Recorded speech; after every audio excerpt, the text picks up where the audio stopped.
Kita yang punya atasan, punya senior, kan terbiasa itu. Walaupun kadang-kadang kita tersinggung, kita kan tetap menunjukkan hormat. Apalagi kalau seperti di TNI, Polri, siap dan, ya, siap komandan. Padahal hatinya itu bisa mangkel, bisa marah. Kenapa dengan orang tua kita tidak bisa tunjukkan itu? Ini karena kita sangat materialistis. Sangat materialistis. Itu pun materialistis yang lupa diri. Sebab kalau berbicara materi, yang paling banyak memberikan materi pada kita orang tua.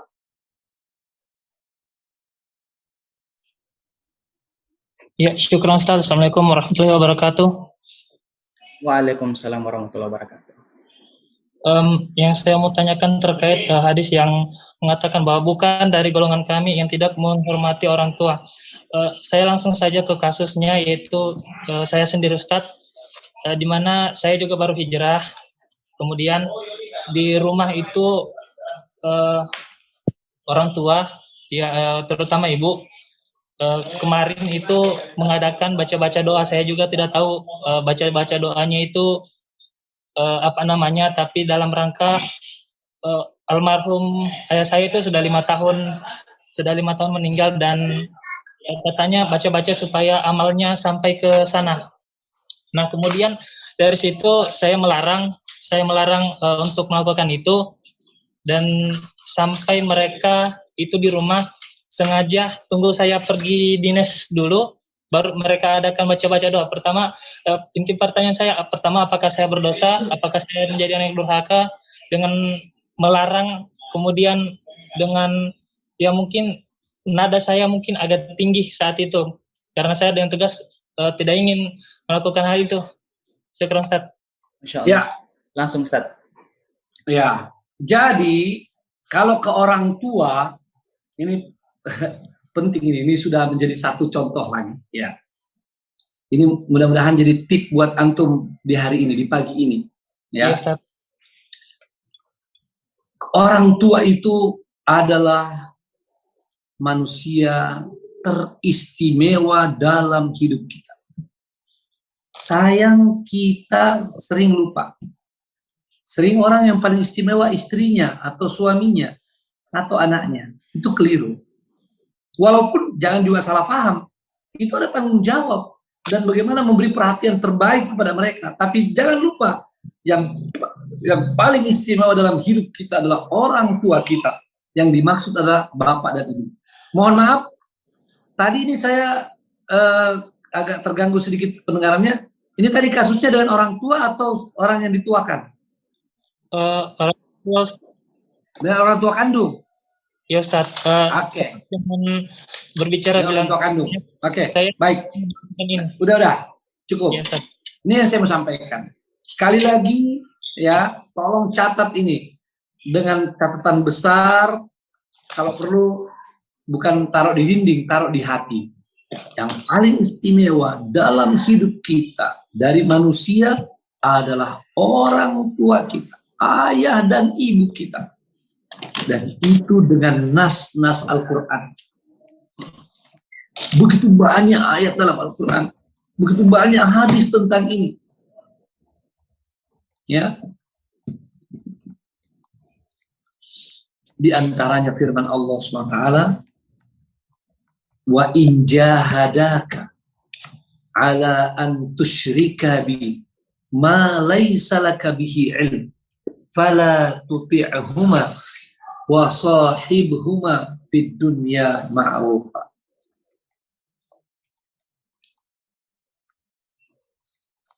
Kalau kedua orang tua kalian memaksakan kalian untuk menjadi musyrik, memperserikatkan aku, kata Allah SWT,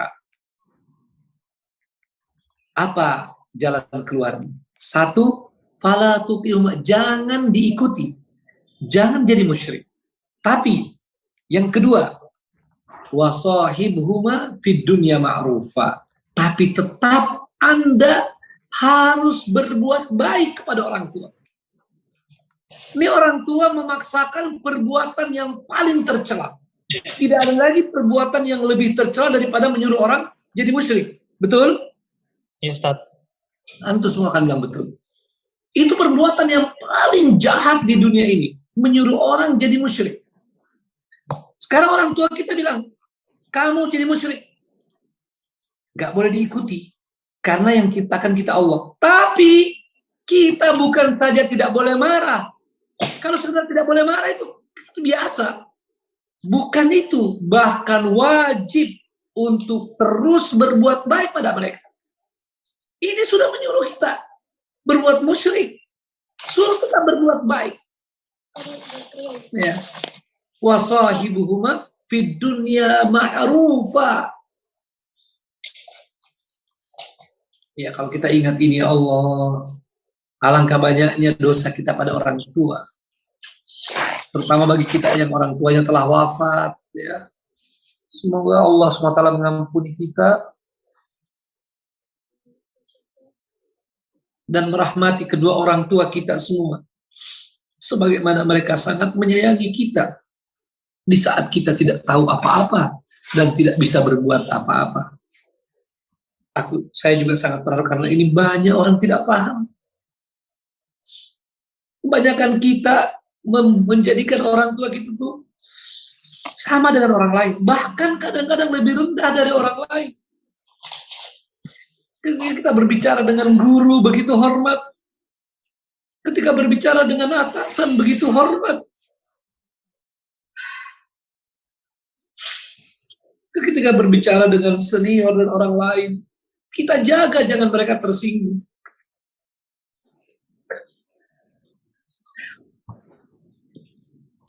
Tapi kita sering tidak menjaga perasaan orang tua kita. Kita berbicara di hadapan mereka seolah-olah teman atau anak kita atau bawahan kita, atau kita sering memunculkan keluh kesah begitu berat ketika ada permintaan orang tua. Dan Al-Quran memberikan contoh bagaimana wasahibu fi dunya ma'rufa itu.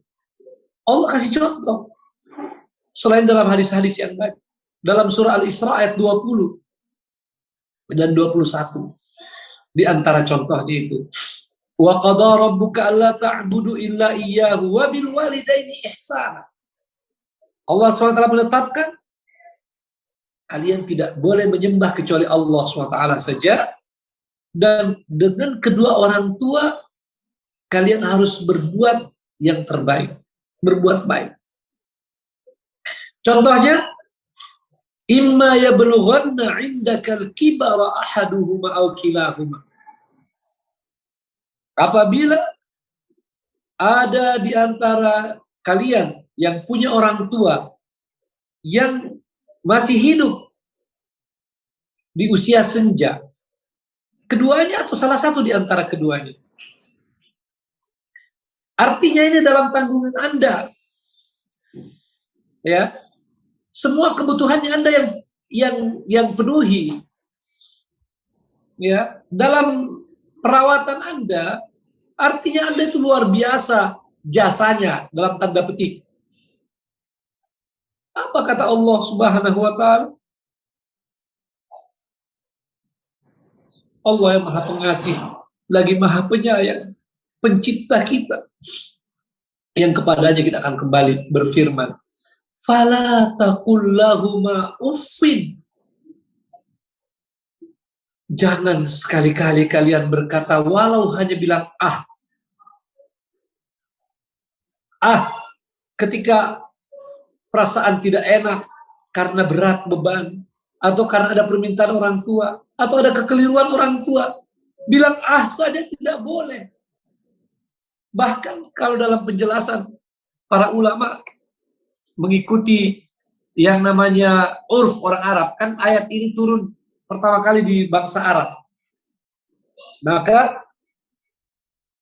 kata itu harus kita tahu bagaimana digunakan orang Arab. Orang Arab itu biasa bilang itu kalau lagi nggak enak hati. Itu yang semakna dengan itu pun tidak boleh ditunjukkan di hadapan orang tua. Ya. Tidak boleh sama sekali. Fala taqullahuma, itu diharamkan. Apalagi lebih besar dari itu, wala tanharhuma. Jangan bicara keras-keras. Jangan bicara dengan nada yang tinggi kepada mereka.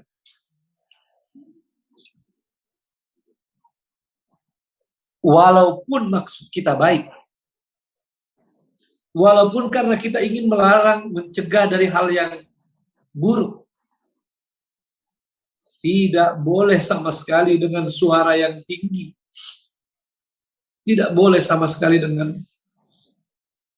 ekspresi marah. Sebetulnya tidak sulit. Tidak sulit. Kita yang punya atasan, punya senior, kan terbiasa itu. Walaupun kadang-kadang kita tersinggung, kita kan tetap menunjukkan hormat. Apalagi kalau seperti di TNI, Polri, siap dan, ya, siap komandan. Padahal hatinya itu bisa mangkel, bisa marah. Kenapa dengan orang tua kita tidak bisa tunjukkan itu? Ini karena kita sangat materialistis. Sangat materialistis. Itu pun materialistis yang lupa diri. Sebab kalau berbicara materi, yang paling banyak memberikan materi pada kita orang tua.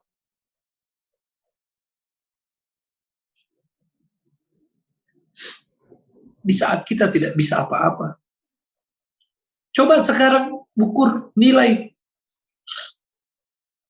air susu ibu buat kita. Berapa miliar nilainya itu? Berapa miliar? Saat kita bayi, ketika tidak ada air susu itu, lalu ada yang memberikan kita uang miliaran, apa artinya? Kita lupa dan tidak pernah menghitung. Sesuap dua suap yang diberikan pada kita. Kita tidak pernah menghitung bagaimana langkah-langkah berat ayah dan ibu kita dalam mengasuh dan membesarkan kita. Maka dalam hal ini, sesungguhnya arahan Al-Quran, arahan Allah SWT tentang bagaimana perlunya berbuat baik pada orang tua, sebetulnya sangat logis sekali. Ini bukan sesuatu yang mengada-ada. Karena kalau kita lihat bagaimana perjalanan kita, wajar orang tua lah yang merupakan makhluk paling istimewa bagi kita sebagai anak. Ya. Maka mari perhatikan baik-baik ini, terutama bagi mereka yang masih punya kedua orang tua atau salah satu di antara. Selesai acara ini, segera telepon mereka, segera WhatsApp mereka. Kalau dekat-dekat, segera temui.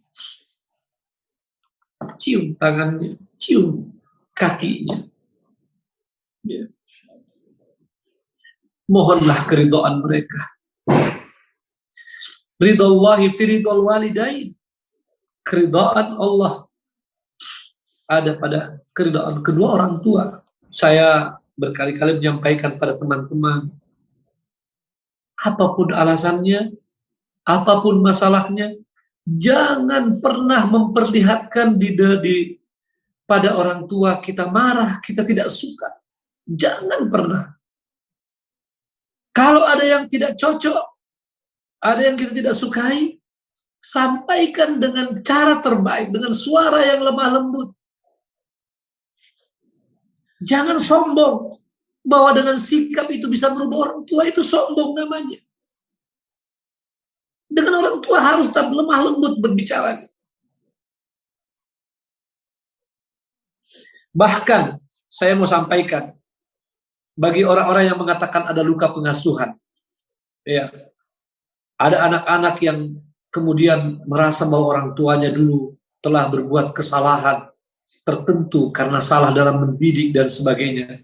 Mungkin itu betul. Dalam artian kesalahan ada orang tua karena kekurangan mereka, kelalaian mereka. Tapi dari perspektif kita, tidak pernah itu bisa dilihat sebagai kesalahan. Tidak boleh. Ya. Kalau kita ingat, kita hanya mohon ampunkan mereka, orang tua kita. Ya, kita harus tetap menjaga sikap ini. Dan jangan sekali-sekali menggunakan istilah ada juga orang tua durhaka pada anaknya. Naudzubillah. Ini tidak difikirkan. Sebagian ustadz juga bilang, wah, bapak-bapak, ibu-ibu, bukan saja anak durhaka pada orang tua, ada juga orang tua durhaka pada anak. Itu salah total. Tidak ada dalam konsep Islam itu. Anak durhaka pada orang tua durhaka pada anak. Tidak ada itu. Ya, itu benar-benar mengada-ada dan berlebihan. Kalau ada ustadz bicara begitu, setelah ceramah, dekati, ingatkan. Tidak ada itu, ustadz. Dan ungkapan itu sangat berbahaya. Bisa menyebabkan banyak orang tidak hormat pada orang tuanya. Sekali lagi, yang ada hanya anak durhaka pada orang tua. Adapun orang tua, kalau terjadi kesalahan, artinya dia bersalah. Tidak menjalankan petunjuk Allah pada anaknya. Bukan durhaka pada anaknya. Apalagi yang namanya orang tua, kasih sayang pada diri mereka itu adalah sepanjang jalan. Walaupun terkadang mereka salah. Terbatas ilmu. Terbatas hal-hal yang mereka hadapi. Mereka bisa salah. Tapi mereka tidak pernah kehilangan kasih sayang pada anaknya. Benarlah pepatah bahasa Indonesia. Kasih ibu sepanjang jalan. Kasih anak sepanjang galah. Tahu galah? Galah itu untuk mengambil mangga. Maka saya sampaikan pada akhi yang bertanya tadi dan kepada kita semua. Ini mohon maaf, saya jawab ini bukan untuk akhi saja. Jadi jangan dikira, wah, saya bertanya Ustadz marah-marah ke saya. Bukan. Ya. Ini adalah jawaban umum. Dan sekarang kepada akhi yang tadi, segera minta maaf pada orang tua. Mungkin maksud kita baik, ya. Kita mau menyampaikan, tapi kita salah dalam sikap, salah dalam suara. Segera minta maaf selama masih ada kesempatan. Dan saya ingin mengingatkan diri saya dan kita semua, ya, yang orang tuanya masih hidup, jangan pernah lalai terhadap hak mereka, termasuk hak mereka itu untuk di WhatsApp, di telepon, dan melihat kita. Banyak anak yang salah paham sekarang, yang sudah bekerja, yang sudah punya uang. Dia merasa yang paling penting saya menjamin semua kebutuhan orang tua saya. Masalah telepon, ya sesempatnya lah. Masalah saya bisa kunjungi, bisa ketemu, ya sesempatnya. Ini salah besar. Saya menemukan contoh yang luar biasa dari berbakti pada orang tua ketika saya masih di Saudi Arabia, ya, belajar, dan ketika saya mengajar di Jepang. Ya, ini sebagai penutup, saya beri contoh. Karena dengan contoh biasanya orang lebih tersentuh. Waktu saya kuliah di Saudi, saya menyaksikan luar biasa para ulama, para syekh yang sangat berbakti pada orang tua. Mereka itu setiap hari mengkhususkan waktu, di tengah-tengah kesibukan mengkhususkan waktu, harus di rumah orang tuanya. Walau antara maghrib isya. Jadi kadang-kadang kalau saya mau menemui, ya kadang-kadang di rumah orang tuanya. Pokoknya dia udah buat jadwal, tidak mau meleset dari situ, kecuali hal darurat. Ya, kunjungan rutin ke orang tua. Ini yang kadang-kadang kita tidak sadari sebagai anak. Tapi ketika kita sudah jadi orang tua, baru kita sadar, kita ingin melihat anak kita. Ya, kita ingin melihat anak kita. Ya, nah subhanallah, saya beberapa ulama itu saya lihat luar biasa. Kalau kita di Indonesia, sepekan sekali, sebulan sekali, udah dianggap kebanyakan. Astagfirullahaladzim. Ini setiap hari, tidak tinggal bersama. Setiap hari dari rumah dia pergi ke tempat orang tuanya. Ya. Walau dia bisa memberikan segala-galanya dari harta, tapi dia harus muncul di sana. Dia ingin terus menjaga kedekatan karena orang tuanya pasti memerlukan itu. Itu contoh pertama. Contoh kedua, waktu saya di Jepang. Saya di Jepang mengajar 4 atau 5 tahun, ya, di Arabic Islamic Institute of Tokyo. Saya menemukan contoh-contoh luar biasa orang-orang Islam, bukan orang Jepang ini, bukan orang Jepang. orang Islam ya, dari para ulama itu terhadap orang tuanya. Satu saja, pernah ada direktur baru ditunjuk dari Saudi. Ya, kami sudah dapat namanya, sudah dapat tanggal akan datang. Direktur baru. Ya. Kita tunggu-tunggu, kok tidak jadi datang. Setelah beberapa bulan, kita cek lagi kenapa direktur tidak datang. Subhanallah.